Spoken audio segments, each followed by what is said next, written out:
I came to Baltimore.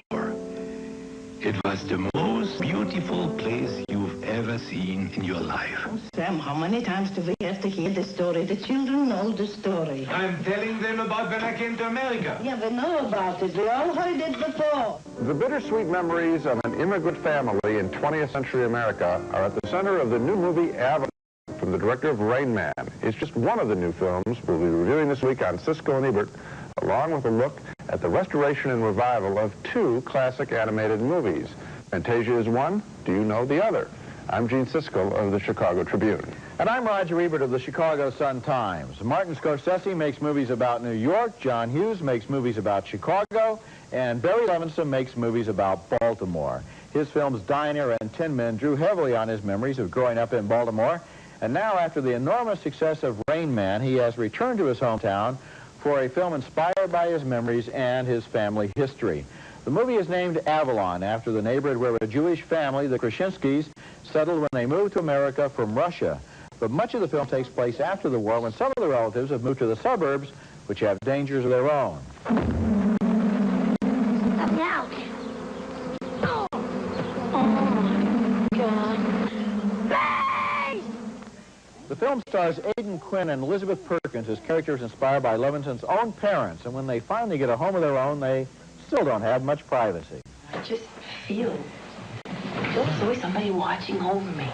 Every time I do something, I feel like somebody's thinking that they could do it better. That's what it is. If I put something down, I like the way it looks in the coffee table. I come back, it's moved. The Quinn character and his cousin go into business, pioneering in the risky new world of TV commercials for their discount appliance store. And with the guaranteed lowest price in town sticker price, that didn't sound good. Oh, okay, cut it. What? Sounded good to me.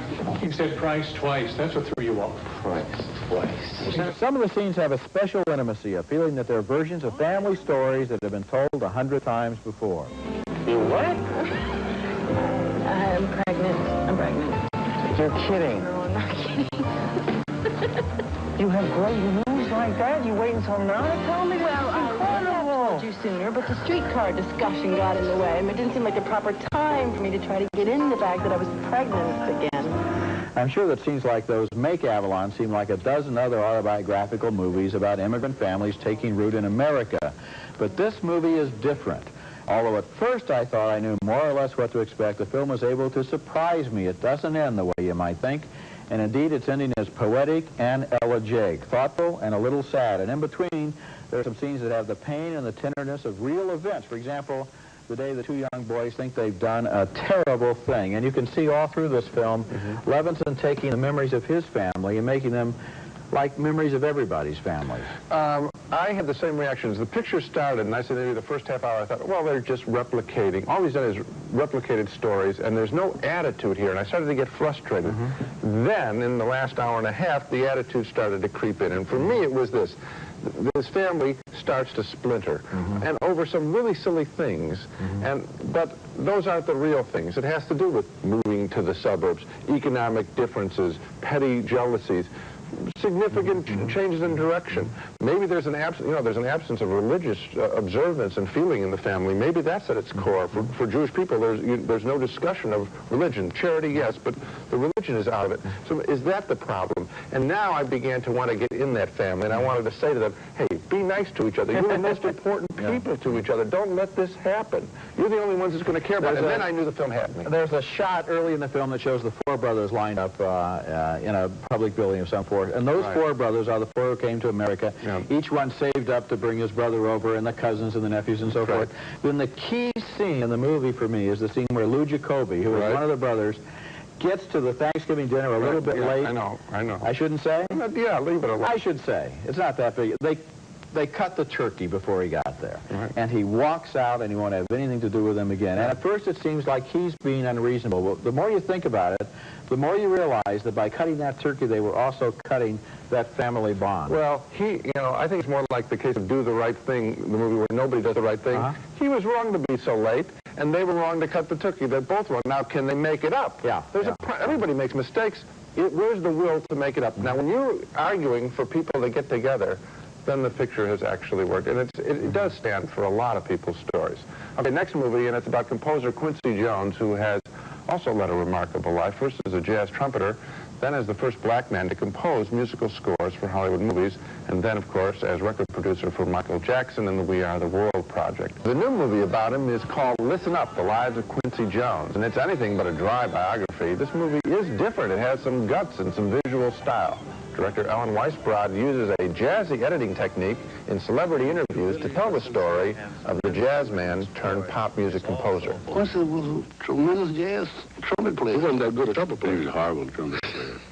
He'll kill me, but it's true. Quincy turned out to be a marvelous trumpet player. He played very well. He heard him play some solos. He didn't do much soloing. But he played all right. He'd be a bad dude.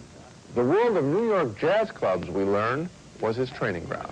This is Birdland.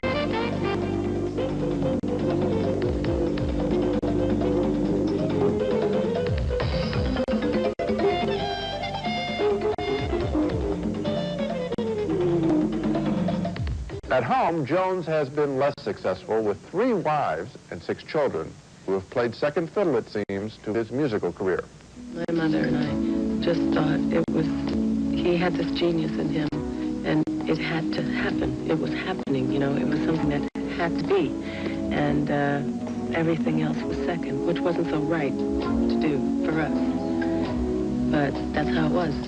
Now, you might expect a documentary on a successful minority group member to be thoroughly worshipful and therefore boring, but not Listen Up. Quincy Jones is presented as a multi-talented, flawed, complex man, and that helps this picture set a standard, I think, for documentary biographies. I thoroughly enjoyed it. It's much as tribute, I think, to the world of jazz as it is to Quincy Jones. That's his roots. He tells about a lot of things in here that you would think that somebody like him would want to keep quiet. Not only his childhood trauma with a mother who was mentally ill, but 2 brain surgeries, failed marriages. We saw a little bit of his relationship with one of his daughters there.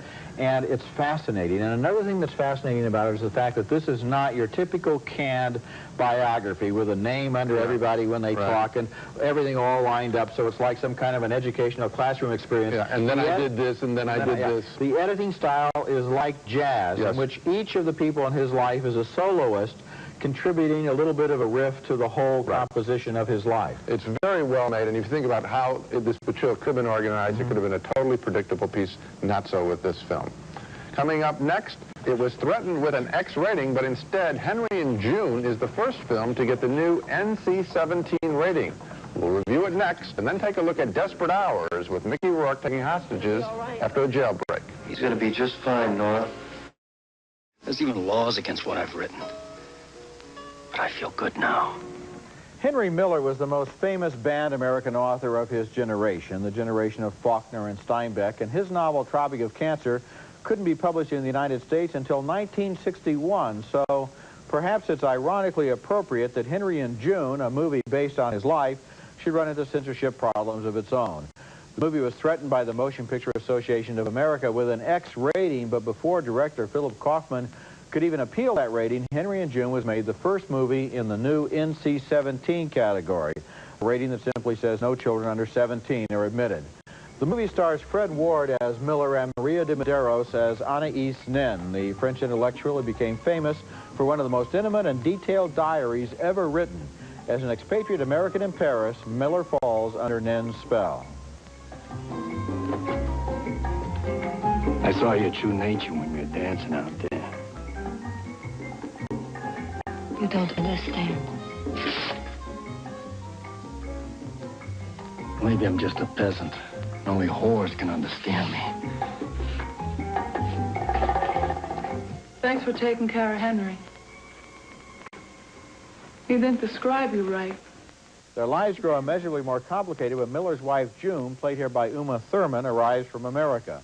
True to their unconventional bohemian natures, they refuse to let middle-class values stand in their way even when Nin and her husband are in the next room. Oh, sorry.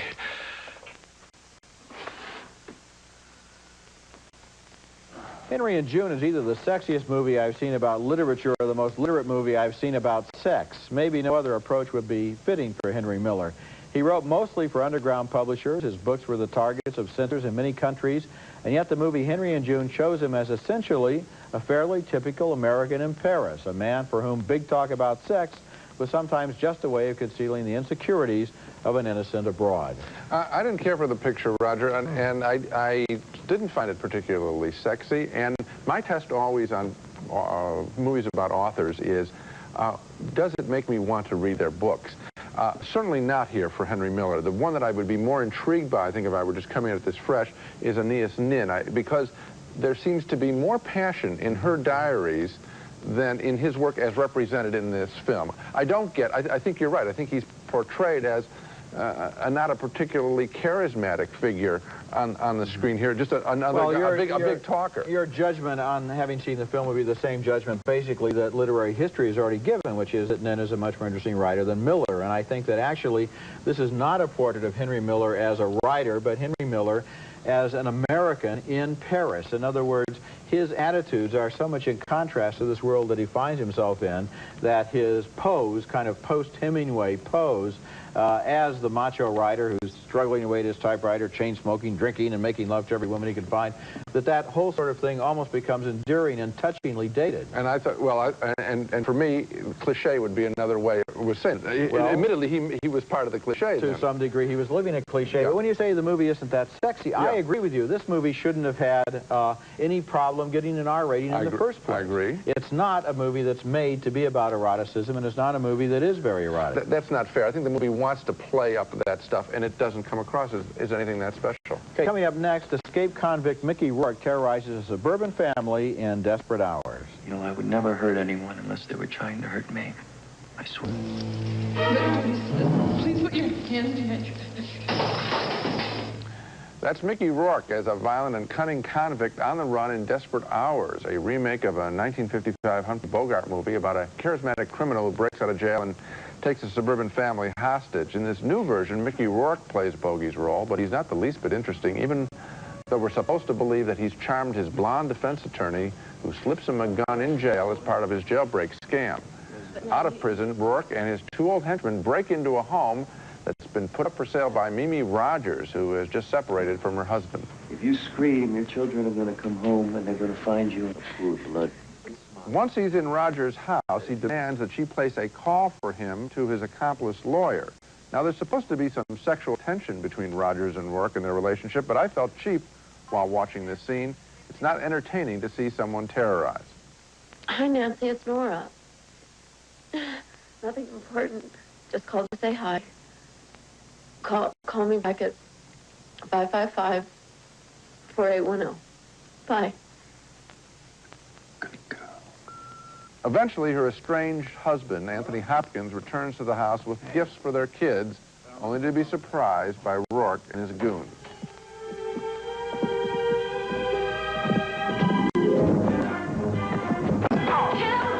I really didn't like this picture. Home invasion stories, not favorites of mine, when all they're about basically is home invasion.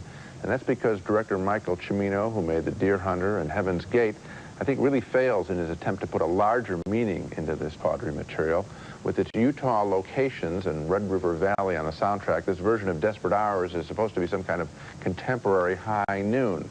But that's a real big stretch here. It doesn't work at all. One of the things you have to understand in looking at a movie like this is exactly why everybody has to do the desperate things that they're doing. And that's the one thing I never did understand. Yeah. The entire home invasion, from a technical or strategic point of view, is completely unnecessary except to provide dramatic conflict for this movie. Right. And another major problem, one you didn't mention, is with the Lindsay Krause character, the FBI agent, who walks through the movie with such strange looks on her face, such strange body language, and such peculiar dialogue that she seems to be battling some kind of major mental illness instead of leading the FBI campaign. Right. Every time she says something, the other characters and the audience look at her as if they wonder, You know, what's she going to say next? So that she's a complete loose cannon all through the script. There are all kinds of flaws. People talk outside of the doorway and inside the house and can't hear each other. Yeah. Sometimes they can, sometimes they can't. There's no logic in the picture on that score at all. It's a big failure. Filled with holes. Next, two classic marriages of music and animation are restored and revived. We'll look at Fantasia and Allegro non troppo when we return. Stretched the animated feature film form by creating Fantasia with its classical music-inspired sequences. The picture is now being re-released with improved images and soundtrack, and it truly is something special in two ways. First, individual scenes such as The Sorcerer's Apprentice are landmarks in animation. I can't think of another film sequence that impressed me more as a kid not to play around with adult things, like Mickey had done.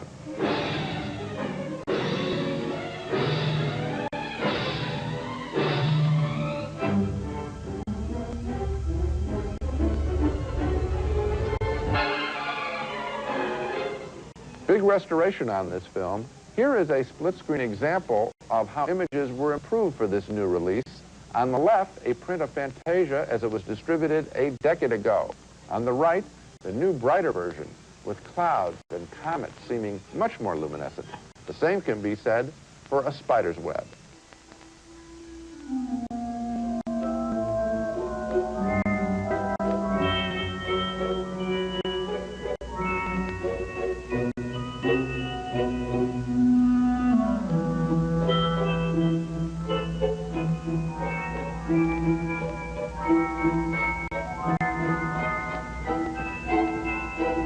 And good news, the film is also being presented in its original aspect ratio, meaning that you will see the entire image as originally drawn and not with the top and bottom sliced off to fit today's wider screens.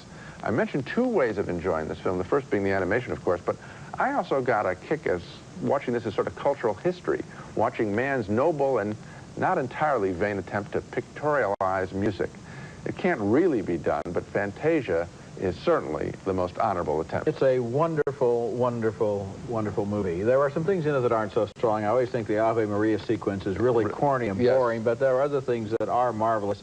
And I really want to underline what you said, which is that they're releasing this in the same aspect ratio that it was originally drawn in. We campaigned on this show after Fantasia and after Snow White to the Disney people, don't cut off 25% of that original image, and at last I think maybe they've heard the message from us or from somebody, which is that these pictures as they were drawn 50 years ago are each one a little masterpiece of its own, adding up to a bigger masterpiece. That's great. For many years, Fantasia was all alone in the new genre it had created, but then an Italian director named Bruno Bizzetto, about 15 years ago, made a film in the same tradition, named it Allegro non troppo, and he appears in the film giving tongue-in-cheek praise to some American fellow named Prisney. He says, Prisney made this movie first, but I'm going to make it anyway. Then he does his own animation to classical music.